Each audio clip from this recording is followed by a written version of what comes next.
Hello, sorry about that.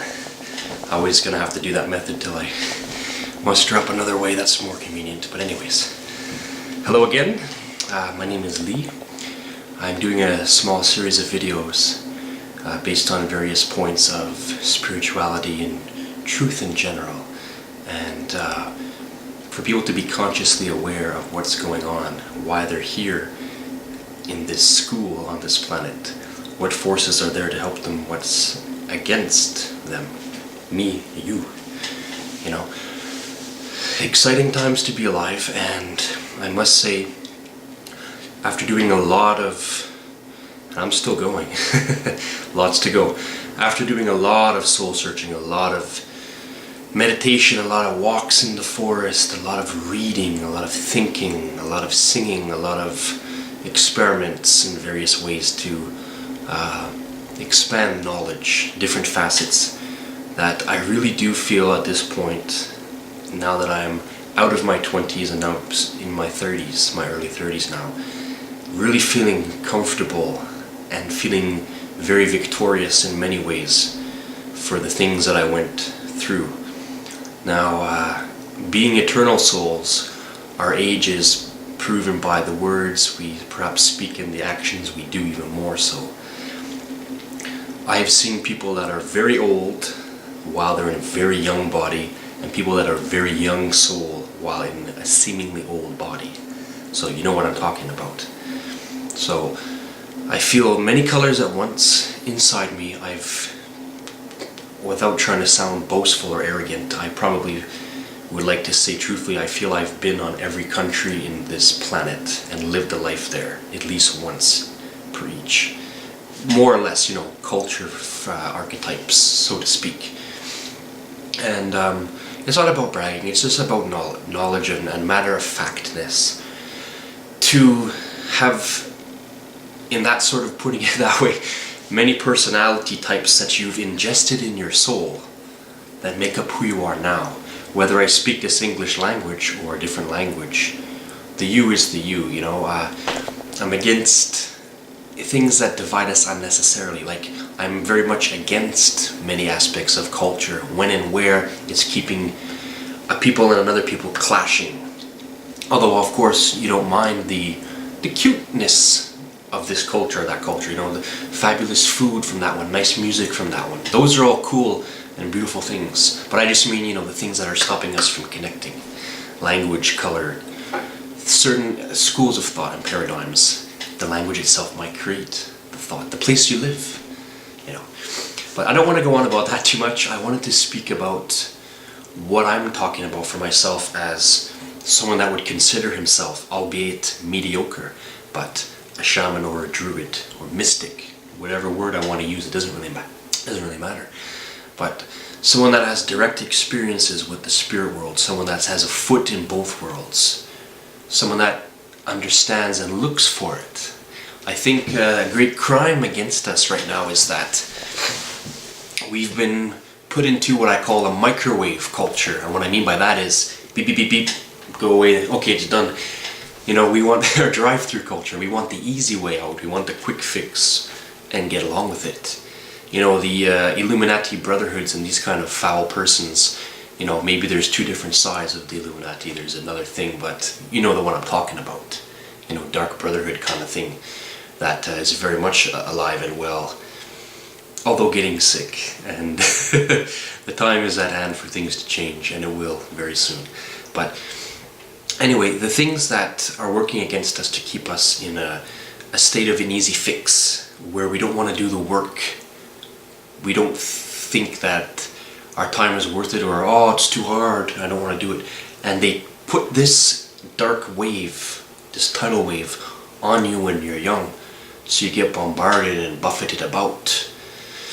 And we have to try and be like, you know, Peter the Rock, so to speak, if I want to talk from the biblical school, that to be solid and to be secure in ourselves about it, so that we don't get buffeted about. I can tell you, over 10 years of a horror challenge, lots of books, lots of thinking. I've read all the major religious books that I would say that are, you know, like the big ones, the grandfather ones. And if I did not, I saw movies on them or I heard tell enough of them to get a really good gist of the theme, and in many cases a lot of little details. Now I grew up, or was born into rather, Roman Catholic religion. My parents and their parents, yada yada, way back. Now I am very much going to say that I think the Roman Catholic religion, a lot of its intents are good, but a lot of them are not good. And I'm not trying to insult anybody that belongs to a particular viewpoint, with belonging to this said religion or that said religion. But the soul is the soul that you are, and you're beautiful or not yet as beautiful as you could be, to put it that way. And I'm not saying my perspective is the best, and I'm not gonna be boastful and say all that I have to say is absolutely correct. A few things maybe I'll say is not correct, although I would believe them to be, because you have truth, you have an untruth, which is just something that's not true, whether or not someone knew it or not, and then you have a lie, and that's the difference. I think about the history of Ireland and the Celtic peoples, the Gauls in what is now France and all that area. When the empire minded, the machine, let's call it, used the Romans, and the average Roman perhaps was not a bad person whatsoever, of course not. Living, thinking, being, looking for love and looking for what to do with their time. But I'm talking about the powers in control, just like the powers in control of the United States behind the scenes, or this country of Canada here. The powers behind the scenes, lots of them are very evil and foul. Taking away your power and my power, taking away our birthright as a soul and as a human being living in this earth experience. Trying to keep the fog covered about and giving us false hopes and wisdoms that are not true or not as accurate. So I'll tell you honestly, for anyone that is very interested in finding truth, first of all, know and relax and know that if you're sincere, you will find it. It may not come in the color or the style that you want or that I want, but it is there. It is perfect because it is all permeating and immovable. Truth is truth, love is love. The strongest thing of all is love. Truth and love, to me, it's like the same thing, kind of, you know what I mean? Like Gandhi said, my religion is truth. What is the truth? That will make you a loving person. So, well, my own spirituality has been I gotta say this story that happened to me. Living as the average Westerner with a Christian, Catholic or Baptist, whichever, variety background.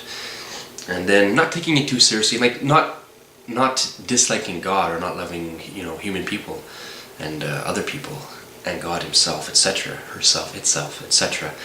But I mean, you're not really taking it as something that you want to engage, something that you want to bring to yourself, to enhance, to know. People say, oh, I'm here to enjoy my life. Yeah, you are here and here in the dimensions to enjoy your life, like I am. But what does enjoyment mean? When we're enjoying life, are we enjoying someone else's idea of enjoyment or truly your own? Because there only is one love, one truth, and that is the thing to enjoy. Everything else is a spice of variety, a flavor of something, beautiful or not beautiful. So my own awakening happened at about 20 years old or so, 11 years ago, that I was working as a security guard in downtown Ottawa. I had different shifts there. I often worked from, in 4 in the afternoon to midnight or so, or sometimes midnight to 8 in the morning. And on one particular night I was walking around. I used to smoke cigarettes, I don't anymore, thank God. And I was smoking, walking, doing patrol around the building, and a mystic, an old man, seemingly, an elderly gentleman, approached me, singing to himself, and I thought he was drunk. Anyways, he asked me for a smoke, and I was rude to him. I said, yeah, if it'll shut you up. And I was trying to get a chuckle. I was a jokester, and I was trying to impress these people that were walking behind me, young like me, a young fool, 20 years old. And anyway, so then he totally sobered up for lack of a better word. He wasn't drunk at all. He got out of his little happy trance and he looked me deep in the eyes. An old fellow with, pretty much whitish hair and these piercing blue eyes and a beard. And he said, "Don't talk like that, because that's not you." And he said, "Yeah, I know you. You're looking for your soulmate." And it's true, I very much was looking for a female partner that was very much like myself. I was very romantic even at a young age, I must say, and I'm not ashamed of it. It's beautiful. And people that think otherwise, it's because maybe you just graduated from a certain aspect of thought or beingness, or you're in fear of what others think. But I mean, don't we all really want love deep down under the layers? Of course we do. Anyways, so this guy said, "Yeah, you'll find her. She has brown hair and blue eyes. You'll find her, not now, not just yet." And he kind of gestured towards Parliament Hill and the city, the powers, the so-called powers, and said, Don't be like them, don't think like them, don't be a badge or just a number." And he was very right. Anyway, so we talked for a little while, and I was just stunned, and I said, How do you know me? How do you know this? And he looked up to the sky. It was October, and it was maybe 7 p.m. It was coolish, not cold, and it was a nice breeze actually, it was kind of pleasant. And he looked up to the sky and said, "Father told me up there." And then he pointed to a tree. There was a row of trees on the big wide sidewalk, as it were. And he said, "And Mother told me, don't you see her? She's right there." And I said, "I don't see it, sir, but you certainly do." And I didn't doubt him, I just didn't see. At that time I didn't see.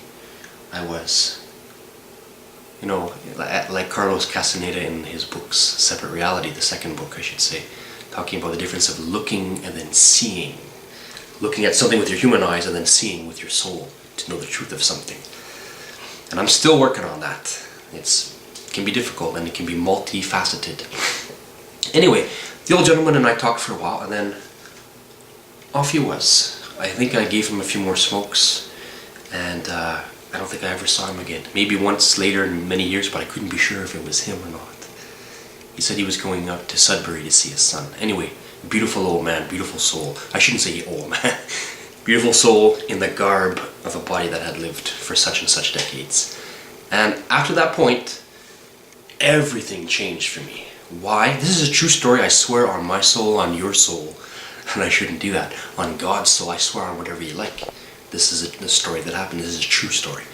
And after that point, I began to say God is very real, very here, very now, watching us indeed, person by person by person, not giving privileges to one and then another, according to their human passions, but according to their level of need, of want, of, their vibrations, their timing, if the timing is right, for them to know something.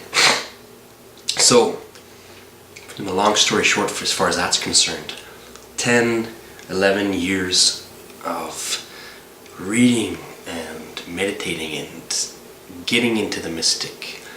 There's a difference of meditating, which is, sitting down and finding the peace vibration that is the you in the stillness, that is unaffected by anything going on. And then there is into the mystic, and what I mean by that is interactions with the spirit world. And there are many different types, many dimensions that we can interact with. And I'm very mediocre, but I can tell you I am a shaman or I am a druid, in that I am very close to nature and I have experienced matter-of-factly different spirits. I have some good friends on the other side, very good ones. And thankfully they're patient with me,